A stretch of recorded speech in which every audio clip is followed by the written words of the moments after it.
Halo, selamat datang di channel Wahyu Indonesia, referensi pengobatan alternatif paling terpercaya di Indonesia. Dan hari ini kita mau ngobrolin yang namanya autoimun. Nah, jadi teman-teman kalau nggak tahu yang namanya autoimun, kita bahas dulu penyakit-penyakit yang ditimbulkan karena autoimun. Banyak banget penyakit yang ditimbulkan karena autoimun. Ada sekitar 80 kalau nggak salah, atau lebih. Contohnya adalah lupus, psoriasis, vitiligo, multiple sclerosis, rheumatoid arthritis, terusan thyroid Hashimoto dan lainnya banyak banget.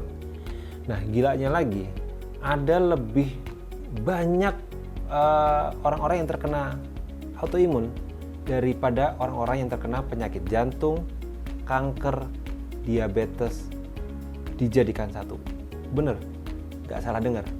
Jadi jumlahnya orang penyakit jantung, penyakit kanker, dan penyakit diabetes dijadikan satu itu masih kalah banyak daripada orang-orang yang terkena autoimun.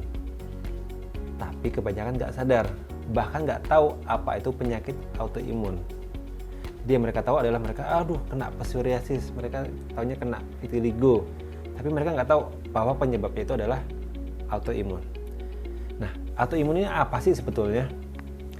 Jadi autoimun itu kalau bahasa simpelnya ya adalah imunitas tubuh kita yang rusak.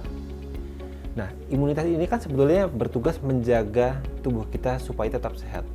Tapi karena dia rusak, dia salah sistem, akhirnya dia bikin menyerang tubuh kita sendiri. Dan akhirnya yang menimbulkan kayak tadi, lupus, psoriasis, vitiligo dan lain sebagainya. Jadi kalau teman-teman ada yang kena penyakit-penyakit seperti itu sebenarnya itu adalah gejala gitu ya. Itu bukan penyakit, jadi bukan penyakit utamanya. Jadi semua itu disebabkan oleh yang namanya autoimun. Nah, jadi simpelnya kalau kita obati autoimunnya, segala penyakit tadi pasti hilang. Tapi kan kita ini lebih berkutat pada gejalanya ya. Jadi kalau kayak psoriasis, vitiligo, lupus dan lain sebagainya, itu biasanya dikasih obat yang namanya imunosupresan, ya macam-macam kortikosteroid lah, itu kan kelas-kelas steroid. Salah atau benar? Ya nggak ada salah, nggak ada benar ya, karena memang ada gejala itu kita taunya itu obatnya, ya udah kita obati aja pakai itu. Tapi nggak ada salah, nggak ada yang benar. Tapi kalau kita mau lihat lebih dalam lagi, lebih jauh lagi, ya kenapa kita nggak obatin aja autoimunnya? Nah, penyebabnya bukan gejalanya. Ya kalau gejalanya yang diobati kan sudah pasti ya. Nanti ada lagi, nanti hilang, ada lagi hilang. Ya tergantung ininya aja, obatnya aja. Tapi kalau kita hilangkan penyebabnya, kita sembuhkan penyebabnya, insya Allah nanti akan hilang semua gejala-gejala itu. Nah, pertanyaannya adalah autoimun ini disebabkan oleh apa? Jadi pertanyaannya lebih ke situ dulu sebelum kita ngobatin. Nah, ada 5 hal yang biasanya menyebabkan autoimun bermasalah. Karena kan autoimun itu nggak tahu-tahu tiba-tiba datang gitu ya. Nggak ada penyebabnya, nggak ada masalah apa-apa atau kena autoimun, kan nggak mungkin, kecuali memang bawaan dari lahir, jadi kerusakan DNA atau genetik. Nah, tapi kita tidak akan membicarakan yang kelainan DNA atau genetik, tapi kita akan bicarakan yang karena gaya hidup. Jadi ada 5 hal yang menyebabkan. Yang pertama adalah toksin atau racun dalam tubuh. Nah, ini dapatnya dari mana? Ya dari semua, dari gaya hidup, dari polusi dan lain-lain. Kedua dari alergi. Makanya ke teman-teman kalau yang punya alergi dan kena vitiligo, nanti ketika makan makanan alergi gitu ya. Contohnya kalau teman-teman ada yang alergi udang, habis itu makan udang dan punya vitiligo, itu pas makan udang langsung vitiligonya keluar, jadi nanti belang-belang kulitnya. Yang ketiga adalah makanan. Nah, makanan ini sangat berpengaruh. Ya, kita agak susah ya kalau zaman sekarang ya, karena makanan ini semuanya itu nggak ada yang benar-benar sehat gitu loh. Yang dibilang sayur pun, buah pun tetap aja mereka mengandung pestisida. Jadi ini nanti akan kita bahas lebih lanjut sebetulnya kalau masalah makanan. Tapi yang jelas kita harus mengurangi bahan-bahan yang tidak kita ketahui ya, tidak kita sadari bahwa itu adalah sebetulnya beracun. Contohnya adalah gula. Nah, gula ini sangat berpengaruh dengan yang namanya autoimun. Coba deh kurangin gula. Kalau bisa dihilangin aja gitu ya.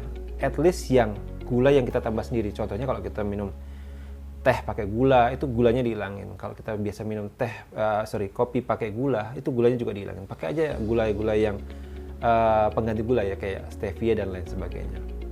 Nah, setelah itu ada yang namanya bakteri. Nah, bakteri ini yang lebih spesifik adalah bakteri dalam perut. Nah, bakteri perut ini sebetulnya itu penting banget. Kita ngomong bakteri baik ya, bukan bakteri-bakteri jahat. Nah, kita ini manusia modern kalau sakit dikit-dikit minum antibiotik.